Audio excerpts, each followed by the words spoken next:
And with that, we're going to introduce our last speaker, Trinity Gregor. I am so grateful to have you here, Trinity, as a speaker because you have done some really amazing things with lead Thank you. generation. And I cannot wait to share your talk. So, with that, I'm going to go ahead and give you the stage. Awesome. Thank you so much, Haley. Um, it feels amazing to be here. I am honored to be in such great company with other strong and incredibly insightful businesswomen. So I appreciate it. What I'm going to talk about today is a little bit more practical in terms of how to actually build and grow your business. So we're going to talk today about taking relationships and turning those into referrals. So if you're a note taker, this would be a great time to get out your pen and pencil because we're going to go fast. And I'm going to cover what I call my 4 C's: collect, create, cultivate, and continue.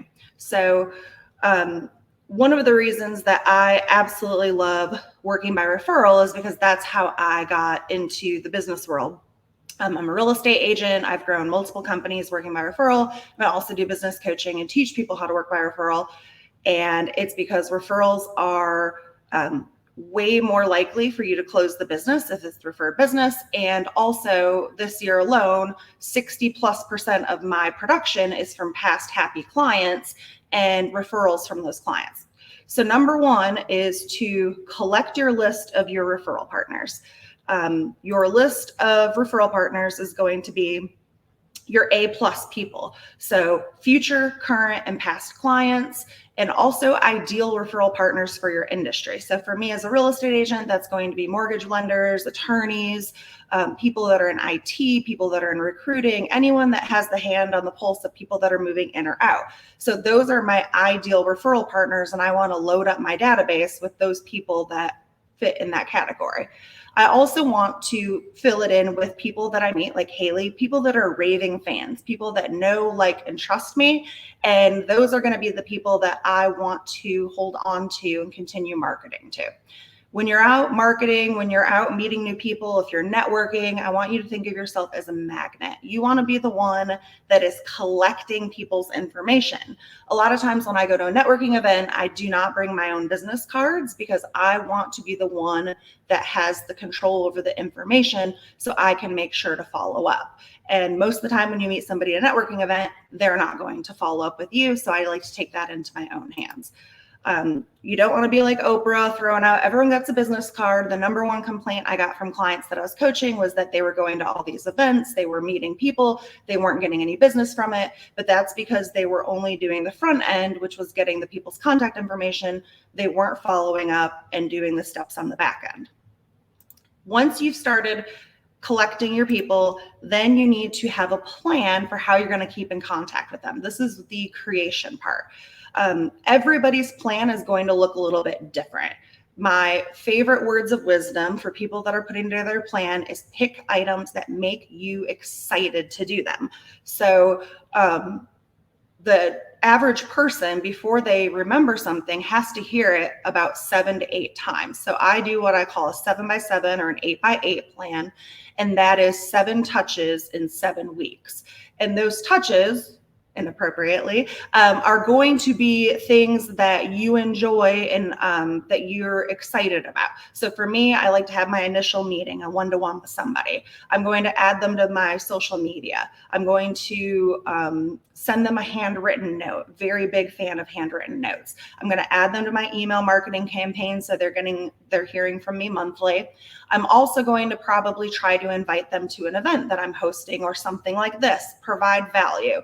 I'll probably set a Google alert so I can send them articles of interest with whatever it is that they're into.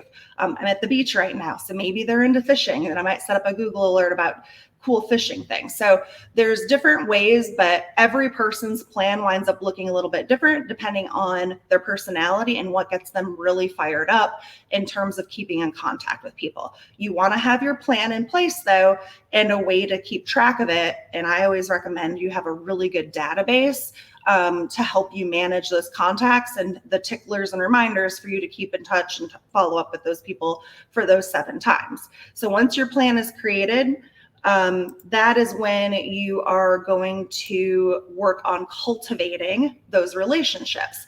So as you are reaching out and doing these gentle touches, the first thing is making sure that they know who you are, what you do, and the type of person that you're looking for. Language that I use is, I know that there's a lot of people that have real estate agents and a lot of people that they know, like, and trust, but I'm looking to be one of those people. So if they run across somebody who does not have a trusted professional, I would love to be that person. Is it okay if I keep in contact with you? Now I have the green light to keep in contact with them, and I'm going to cultivate the relationship. Things that you can do to cultivate that relationship is providing evidence of success. That's going to be things like testimonials. That's going to be your Google reviews. That's going to be things that show the public who might not have worked with you yet that you're good at the things that you say you're going to do. The number one way to build evidence of success is to just really show up. Take your phone calls on time. Show up to meetings on time. It can be as simple as saying you're going to email someone and then you actually turn around and email them that. So making sure that you have evidence of success, that you're following up, and that you're really getting this person to know you. So when you're meeting with somebody, we tend to get bogged down in the very superficial chit chat. And while that can be nice and can pass the time, really work on asking deeper questions to cultivate those relationships. Find out what the person does in their free time. Do you have something in common? We love to tailgate at NC State. So for me, if I meet somebody else that's a huge NC State fan, that right there is something that links us together. Do they like to cook? Do they like wine? Find out what their interests are. And then also ask them deeper questions. So you never want to ask a yes or no question. You want to ask them open-ended questions that really gets information out of them that's going to help you tailor your program and keep in contact with them. And of course, as you're cultivating these relationships and doing your keeping in touch plan, you have to make sure to ask for the business. So we don't want to be the people out there hounding people and, knocking on their door and asking them. But if you are giving value, then it is okay to in turn ask for referrals. Now, I'm not normally asking for a direct referral. I might be asking for a vendor. I might be asking for them just to keep their eyes and ears open for me if there's somebody that fits my services. And those are the questions that you have to continue, because if you're pinging somebody and you're talking to them and keeping in contact with them every week, or once we get past our 7x7, now you put them on your every month tickler. And that needs to be something a little bit deeper than your newsletter. Newsletters are awesome. That's a way of really staying in front of people, but following that up with some sort of personal touch, whether it's a text message, a phone call, a handwritten note. You want to keep that personal relationship growing, and that's how you're going to gain more referrals from your database. So once you've cultivated those relationships, and the cultivation can take a while because it takes time for somebody to trust us. You're not going to just meet somebody on the street or meet somebody at a networking event and instantly they're going to say, oh, I trust you to do something for me. So that's where the fourth step, which is continue, is the absolute most important. It takes people about 7 to 8 times to remember who it is and what you do. But it is our job as business owners and the salespeople to keep reminding people that we're there. So in order for somebody to think, oh man, Trinity is the real estate agent that I'm going to refer to, if they haven't heard from me in 6 months, that I'm not top of mind, right? It's called your reticular activator system. It's the part of our brain that perks up when we hear something that is familiar to us. So our job as the salespeople is that anytime that somebody talks about social media and marketing, the first person they think of is Haley Gray. And if that's what's happening, then Haley's done a really good job of creating her plan, building that trust, and then continuing to keep in contact with her database. So for me, my best rule of thumb is to touch base at least once a quarter in person in some capacity. but at least once a quarter, and then preferably monthly. And depending on your business and how frequently you're seeing your clients in person, making sure that you're consistently asking for those referrals. And the continuation part is where a lot of people fall off, because they think, oh man, I've been talking to this person and in contact with them for 6 months and I haven't received any referrals. I haven't received any business from them. But this is not a short game. This is a long-term marketing plan. And if you continue doing it and you continue adding people to your database, that is what's going to yield you the results. This is the difference between farming and going out hunting. So think of this as building your farm, and you want to cultivate your garden, and then eventually those referrals and repeat clients are going to continue coming your way. So again, we're looking at creating your list, which is collecting your people.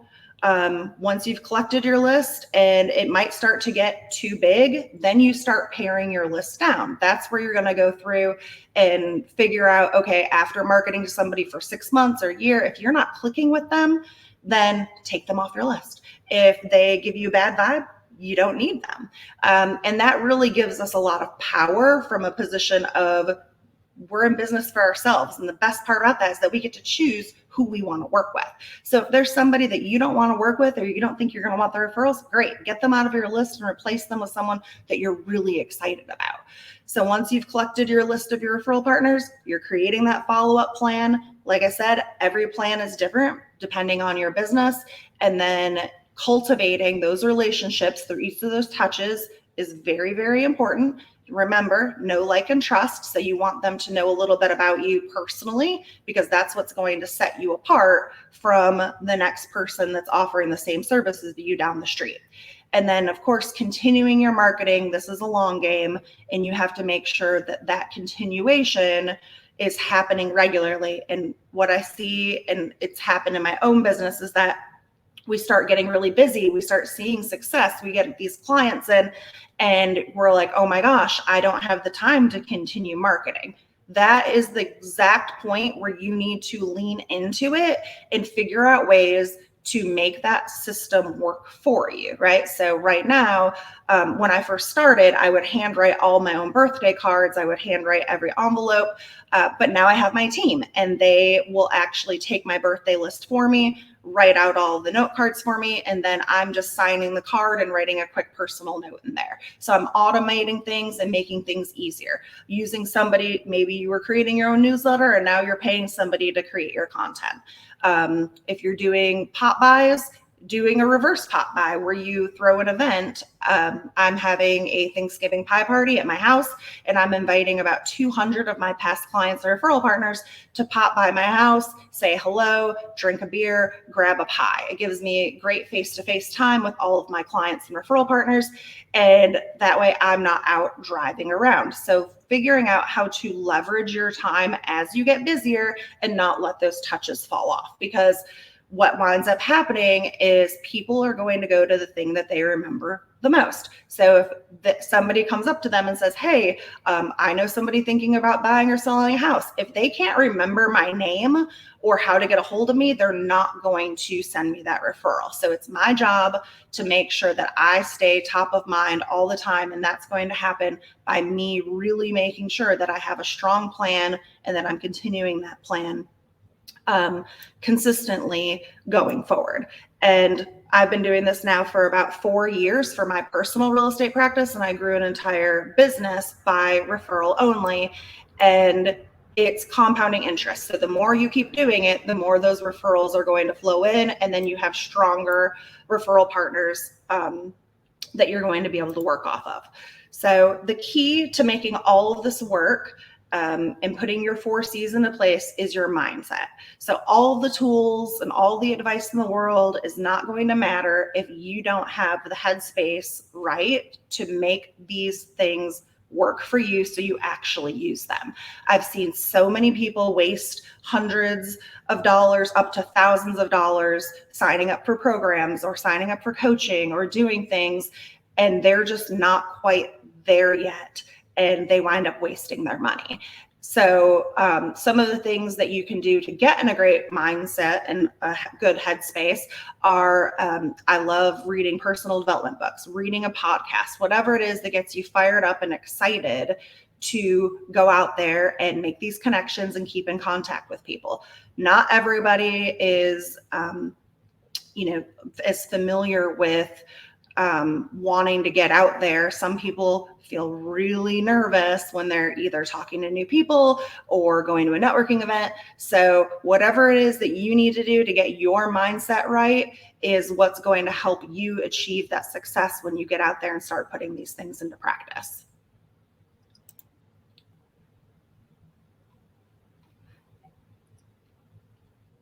Awesome. No, that's really cool. Thank you so much for sharing this. There was a question, and I know the answer to this, but I'm going to pose it to you anyway. Okay. I'm just joining, but would this apply for any business? I'm having trouble getting people signed up for email. I have an art business and I think they're scared I would harass them, That is a very legitimate concern. Because we do. As we were sitting here, my phone's blowing up. I probably got 5 spam texts in a matter of a couple of minutes. So people are very hesitant to sign up for something if they feel like they're going to just now be on your spam list. So in order to actually have a higher open rate for your emails and your email marketing, those people are going to have a higher rate if they actually know you and it's a person that can associate you. So as your business is growing, word of mouth and everything spreads, but this working by referral and building your referral database can work for any business or any size of business or whatever it is that you do. You just might be asking for different referrals. So obviously for me, for real estate, I'm asking for people that are looking to buy or sell. For coaching clients, pretty self-explanatory. But if you're in an art business, that might be getting people that are really good connections for you within the art world. So that way they can refer people into your studio. And again, that personal touch is what's going to make that open rate soar. Absolutely. I agree totally. And, the other thing too is just being mindful of how you're communicating with people in your emails. I shudder at the term email blast. I'm not blasting my email list. The energy on that is just, so would you take out a shotgun and go out into a crowd of people to try to find a client? If not, then perhaps we should change how we're phrasing that.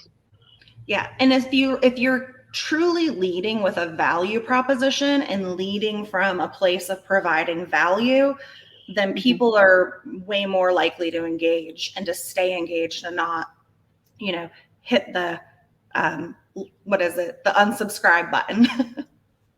Absolutely. So how would somebody go about getting in touch with you? I am very easily accessible on all social media platforms. You can find me as Trinity Gregor or Trinity Gregor French, which is my married name that I'm getting ready to legally change here soon. And you can also email me, Trinity, TRINITY at hunterrow.com. That's